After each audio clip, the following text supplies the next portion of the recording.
নমস্কাৰ সকলোকে আমাৰ চেনেলৰ অন্য ভিডিঅ'লৈ আপোনালোক আটাইকে স্বাগতম জনাইছো। আশা কৰিছো আপোনালোক সকলো ভালে কুশলে আছে। মই এখন চাদৰৰ পৰা সৰু ছোৱালী এযোৰ কাপোৰ বৰ ধুনীয়াকৈ ডিজাইন কৰিছো। আহকচোন কাপোৰযোৰনো কেনেকৈ ডিজাইন কৰিছো আপোনালোকক দেখুৱাম। এইযোৰ চাওক কাপোৰযোৰ কাঞ্জুমন পাটত কৰিছো। যিহেতু সৰু ছোৱালী এজনীৰ কাৰণে বনাবৰ কাৰণে অৰ্ডাৰ দিছিলে কাপোৰযোৰ। অকনমানিকে বনাইছো মই কাপোৰযোৰ তাইৰ জোখত। এইখন চাদৰখন মই ফ্লাৱাৰ লেছ লগাইছো। এইটো ফ্লাৱাৰ লেছ লগাইছো, লগতে মই এইটো আঠা লগাইছো। এইযোৰ চাওক যিহেতু অকনমানিকে বনাইছো কাপোৰযোৰ বৰ মৰম লগা হৈছে। আপোনালোকৰ যদি সৰু ছোৱালী আছে সুন্দৰকৈ বনাই পিন্ধাব পাৰিব।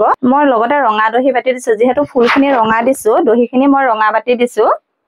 চাদৰখনৰ মাজত মই এপাহ এপাহকৈ এনেধৰণে লগাই দিছো আৰু সাইডত মই তিনি পাহকৈ ডিজাইন কৰিছো। এইটো চাওক ব্লাউজটো ইমান মৰম লগা হৈছে। অকনমানি ব্লাউজটো এইটো পিঠিত মই এনেধৰণে ডিজাইন কৰি দিছো আৰু ফ্ৰন্টৰ সাইডেও মই এনেধৰণে ডিজাইন কৰি দিছো। হাততো এপাহ এপাহ লগাই দিছো। সৰু ছোৱালীৰ কাৰণে বনাইছো যিহেতু ব্লাউজটো বৰ ধুনীয়া লাগিছে, অকনমানি হৈছে। এইখন মেখেলাখন চাওক, মেখেলাখনতো মই এনেধৰণে ডিজাইন কৰিছো। তিনি পাহকৈ এনেধৰণে ডিজাইন কৰিছো। খুব ধুনীয়া লাগিছে কাপোৰযোৰ। আপোনালোকৰ যদি সৰু ছোৱালী আছে সুন্দৰকৈ নিজে বনাই পিন্ধাব পাৰিব। লগতে যিসকলে মেচিন চিলাই কাম কৰে অৰ্ডাৰ লয় তেখেতলোকেও সুন্দৰকৈ অৰ্ডাৰ লৈ বনাই দিব পাৰিব। এখন চাদৰৰ পৰা চাওক ধুনীয়াকৈ চাদৰ মেখেলা ব্লাউজ এখন চাদৰৰ পৰা বৰ ধুনীয়াকৈ ওলাই গৈছে। আপোনালোকেও সুন্দৰকৈ বনাব পাৰিব। বহু ব্যস্ততাৰ মাজত আপোনালোকৰ মাজলৈ এটা ভিডিঅ' আগবঢ়াই থাকিম। মই বহুত কাপোৰ বনাই থাকো, কিন্তু দিবলৈ ভিডিঅ' বনাবলৈ বৰকে সময় নাপাওঁ। যিহেতু দোকানখন মই চম্ভালো, সেইটো কাৰণে এনেধৰণৰ নতুন কাপোৰৰ ডিজাইনৰ ভিডিঅ' মাজে মাজে দি থাকিম। আপোনালোকে আমাৰ চেনেলটো সাবস্ক্ৰাইব কৰি ল'ব, তেতিয়া নতুন ভিডিঅ' দিলে আপোনালোকে সোনকালে পাব।